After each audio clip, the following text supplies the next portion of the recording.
One of the biggest barriers to talking about stuff from a radical left perspective is the bias towards thinking about things from the perspective of the present, from the world that we have now.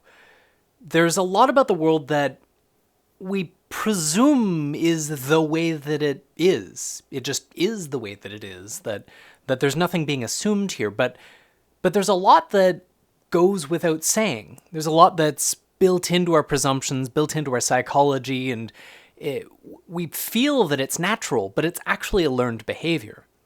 This is related to notions of essential human nature, where there's many different ways of conceptualizing what basic natural human nature is. And a lot of them that we carry in our current society involve inherent selfishness, inherent brutality, the Hobbesian notion of a nasty, brutish being that is only held in check by the systems of laws and the systems of coercion that keep people in line.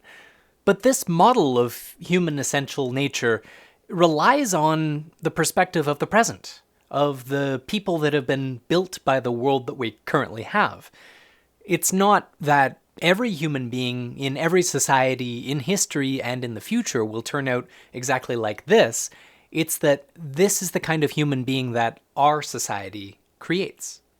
When I try to address people's resistance to these radically changed versions of the world, usually what I'm actually addressing is their idea that human nature is fixed and unchanging and essential to the human animal. They describe humans as being naturally selfish, naturally violent, naturally competitive, but oftentimes they don't describe themselves that way. They don't see themselves as being naturally selfish, as being not naturally backstabbing in their daily affairs. And I certainly don't describe myself that way. But are we all exceptions? We can't all be exceptions and still the rule be followed. Yes, of course, there are plenty of people that are selfish, that are backstabbing, that are downright sociopathic, but I don't think that's essential human nature. If you take, for example, feral children, children that have been raised in a awful environment where they weren't exposed to other human beings, they weren't socialized, they weren't given the essentials of life to become fully fledged human beings, they don't turn out right. Even if they're then freed from the awful situation that they started in, they still don't develop into like I would or like you might. There's still a barrier to language, there's still a barrier to communications, there's still a barrier to, getting along in society. They never really develop into fully formed human subjects. And I think to a degree, the same is true of subjects grown in this society, at least by and large. For people who are born into a society where poverty and desperation and shortage is an accepted consequence of not working hard and pulling yourself up by your bootstraps, it's difficult to even imagine or even have the mental framework necessary for a world that doesn't have scarcity, that doesn't have poverty and doesn't have a constant struggle and combativeness with your fellow human beings. For people that grow up in material abundance, who've never had to face any sort of shortage or desperation, there's a lack of familiarity with it. There's a lack of understanding as to what it's like and why people end up that way. In many cases, this results in a complete inability for empathy for people who are less well off than they are.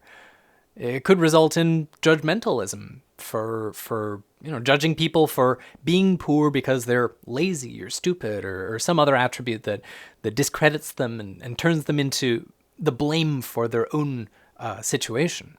Human subjectivity is more nurture than nature. As we see with the feral child, the human subject is built by the environment they're exposed to. If you're not exposed to a social environment, you don't grow a sociality. Similarly, if you grow up in a society that is like what we have now, we see the world from this perspective. We see it as a taken for granted that you have to have money in order to afford a place to live, that the material deprivation is a natural course of just the way humans are. If, however, we lived in a society that was not like that, for example, if every person had a home and food and the basic necessities of life and education and culture and all the things that would that benefit the best off of us, then I don't think we would be nearly as competitive, nearly as selfish, nearly as, well, hopefully sociopathic, as has been exemplified in a lot of the more well-off people. In yesterday's video, I tried to change the conversation about housing the unhoused, just as a matter of course. And I use the words giving them housing. But as someone on my Facebook pointed out, the whole discourse of giving housing is actually a little bit misleading as well.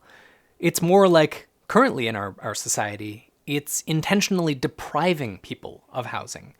We have the resources, we have the ability, we have the tools to be able to have everyone housed, but it's economics that deprive people. And for that matter, a significant portion of the food that we produce is just systematically thrown away. If it can't be bought, if there's no money to pay for it, rather than it simply being given away in the utilitarian fashion, a lot of it's just thrown in a dumpster, just because there's no buyer for it. And the economics of capitalism are such that if the commodity price needs to be kept high so that producers and distributors can still make a profit, resources are intentionally destroyed. They're gotten rid of and demolished in order to reduce supply, so that prices remain high, so that people can continue to make money, even though those resources could be going to people that need it. Just because they can't pay, that doesn't. This presents a bit of a paradox, a bit of chicken and egg situation. Whereas we currently live in a society that creates subjects that think in this way, that material deprivation is the norm, the default, and that some utopian world of a post-scarcity society is just unrealistic. But on the other hand, this subjectivity is what creates that world of scarcity and competition. So how do we escape? Well, for one, as individuals, we can change our attitudes, change our perspectives, and start thinking about the world in terms of this injustice, this radical but built-in injustice that continues to keep us in this space. We could be thinking instead of a world where it's not unrealistic that everyone has enough, that we all are able to live our lives in peace and harmony, and where I think naturally criminality and destructive behaviors, addiction and mental health issues would just go away mostly.